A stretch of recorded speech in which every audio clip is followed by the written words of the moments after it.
सर्वांना सस्नेह जय जिजाऊ। आज अबू आझमी यांनी वक्तव्य केलं की औरंगजेब हा उत्तम प्रशासक होता आणि छत्रपती शिवाजी महाराजांचा लढा हा कुठल्याही धर्माविरुद्ध नव्हता, असं त्यांचं वक्तव्य आलं आणि सगळीकडेच भाजपचे मोर्चे आंदोलन सुरू झाले। यामध्ये मला एक आनंद वाटला की चला तथाकथित शिवप्रेमी अजूनही जिवंत आहे, कारण मला वाटतं हे सगळे मेले की काय। कारण राहुल सोलापूरकर शिवाजी महाराजांबद्दल गरळ ओकत होता, त्यानंतर प्रशांत कोरटकर नावाचा नालायक माणूस महाराजांबद्दल अतिशय खालच्या लेवलला जाऊन बोलत होता। तेव्हा मात्र यांचं कुणाचंच रक्त सळसळलं नाही, तेव्हा एकही मोर्चा निघाला नाही, आंदोलन झाले नाही।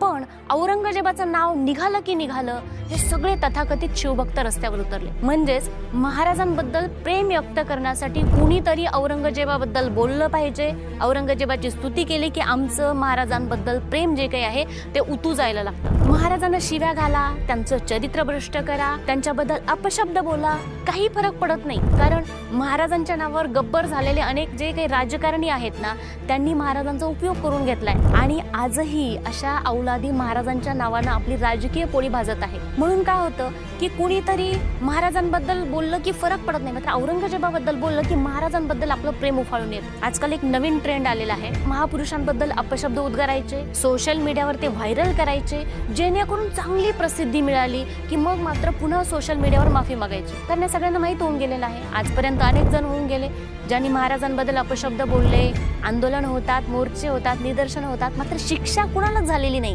कुणावरही गुन्हा दाखल होत नाही, मग आपल्यालाही गुन्हेगारही सापडत नाही। यामुळे महाराजांबद्दल आक्षेपार्ह बोलण्याची हिंमत वाढलेली आहे, कारण महाराजांच्या नावानं अनेक राजकारणी गब्बर झालेले आहेत। म्हणजे खरं तर मराठी नेते पदासाठी स्वतःला विकलेले आहेत, लाचार झालेले आहेत आणि म्हणूनच महाराजांवर वारंवार अपशब्द बोलणाऱ्यांची संख्या जी काही आहे ती वाढत चाललेली आहे। मागे श्रीपाद छिंदम आले, त्यांनी महाराजांबद्दल किंवा महाराजांना त्यांनी शिव्या घातल्या, तेव्हाही सगळे शिवभक्त मुख घेऊन गप्प राहिले।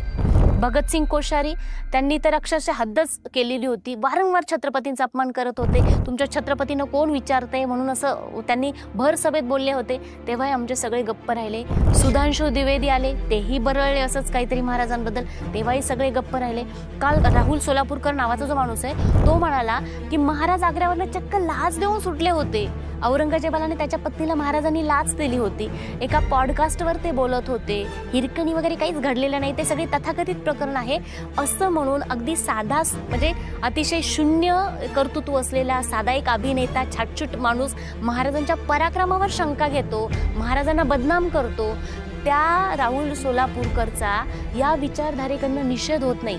बाकी मराठा सेवा संघ, संभाजी ब्रिगेड, इतर संघटनांनी केलेल्या निषेधामुळे म्हणजे या सगळ्यांचा दबावामुळे सोलापूरकरचा जो काही भांडारकर गृहाचा विश्वस्त पदाचा राजीनामा घेण्यात आला। मात्र 2-3 दिवस वातावरण शांत झालं रे झालं की राहुल सोलापूरकरला पुन्हा पुण्याच्या जे काही सांस्कृतिक विभागाचं अध्यक्षपद बहाल केलं। यावेळी पुण्याचा पालकमंत्री म्हणून अजित पवारांबद्दल मला अतिशय खरं तर कीव आली की स्वतःला मराठा नेता म्हणून घेतात आणि असे नेते असल्यामुळेच हे राहुल सोलापूरकर घडतात। पुन्हा ते प्रशांत कोरटकर नावाचा तथाकथित इसम, त्याने फोन करून इंद्रजित सावंतांना धमक्या दिल्या। महाराजांबद्दल किती खालच्या लेवलला माणूस जाऊ शकतो तो प्रशांत कोरटकर आहे। तुम्हाला रामदासी ताकद दाखवून देऊ वगैरे धमक्या दिल्या। छत्रपती तुमचा कुठे उडून गेला असता कळालंही नसतं, तुमचा छत्रपती पळकुटा होता, तो पळून गेला, याहीपेक्षा अतिशय खालच्या लेवलला जाऊन त्यांनी बोललेलं आहे। खरं तर त्यांच्यावर आज जाती आणि धार्मिक द्वेष पसरवल्याचा गुन्हा दाखल व्हायला पाहिजे, त्यांना कठोर शिक्षा व्हायला पाहिजे होती। आता ते खरं तर जेलमध्ये हवे होते, मात्र नेहमीप्रमाणे त्यांनी सोशल मीडियावर छत्रपतीसोबतचे व्हिडिओ शेअर केले आणि ते फरार झाले, ते काही अद्याप सापडलेले नाही। तेव्हाही आमची अस्मिता जागृत होत नाही, आम्हाला त्रास झाला नाही, पण औरंगजेब उत्तम प्रशासक होता म्हटल्याबरोबर आमच्या इथे रक्त सळसळायला लागलं। आम्ही भगवे झेंडे घेऊन रस्त्यावर उतरलो। तो कसा प्रशासक होता त्याच्याशी आम्हाला काही घेणं देणं नाही, तो मेला गेला, त्याचं सगळं संपलंय। आता ते ज्याचं त्याचं वैयक्तिक मत आहे, अबू आझमीला काय म्हणायचं होतं त्यांनी ते म्हटलं। त्यांनी पुढे म्हटलेले छत्रपती शिवाजी महाराजांचा लढा हा कुठल्याही धर्माविरुद्ध नव्हता, हे मात्र तितकंच खरं सुद्धा आहे। छत्रपती शिवाजी महाराजांचा लढा हा अन्यायाविरुद्ध न्यायाचा लढा होता, शोषकांच्या विरुद्ध शोषितांचा, मावळ्यांचा तो संघर्ष होता। जात धर्म पंथ भाषा नातं होतं याही पलीकडे छत्रपतींचा संघर्ष होता। तो मराठी माणसांचा एकत्रित उठाव नव्हता, तर मराठी अस्मितेचा एल्गार होता। राष्ट्रप्रेम, राष्ट्राभिमान, राष्ट्रभक्ती याचं सर्वोच्च नाव किंवा सर्वोच्च उदाहरण म्हणजे छत्रपती शिवाजी महाराज आहे। आजही त्या छत्रपतीच्या नावाने आपली राजकीय पोळी भाजणाऱ्या आणि छत्रपतींना धार्मिक चौकटीत बांधणाऱ्या सर्वांना मी आव्हान करते की जर छत्रपतींबद्दल थोडा जरी आदर असेल, एक कणभर जरी आदर असेल ना, तरी महाराजांना जातीत बांधून मातीत घालण्याचं काम करू नका. आणि खऱ्या शिवप्रेमी बंधू आणि भगिनींना सांगू इच्छिते की महाराजांबद्दल अपशब्द उद्गारणाऱ्या, वारंवार महापुरुषांचा अपमान करणाऱ्या, या लाचार आणि प्रसिद्धीसाठी वाटेल त्या थराला जाणाऱ्या भिकारड्या लोकांच्या विरोधात निदर्शनं, आंदोलनं, मोर्चे, निवेदनं खूप झाले. असं बोलणाऱ्यांना आता जिथे दिसेल तिथे ठोका, जिथे दिसेल तिथे त्यांना फटकून काढा आणि नाही जमलं ना तर कायदेशीर गुन्हे दाखल करा.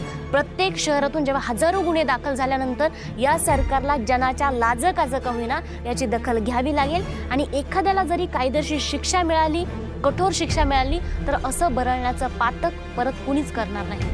मी जिजाऊ ब्रिगेडतर्फे या सर्व विधानांचा आणि अशा विधानं करणाऱ्या विचारधारेचा, त्याचं समर्थन करणाऱ्या राजकीय नेत्यांचा तीव्र निषेध करते आणि थांबते. धन्यवाद. मी डॉक्टर भारती मडवई, जिजाऊ ब्रिगेड प्रदेश प्रवक्ता. जय जिजाऊ, जय शिवराय.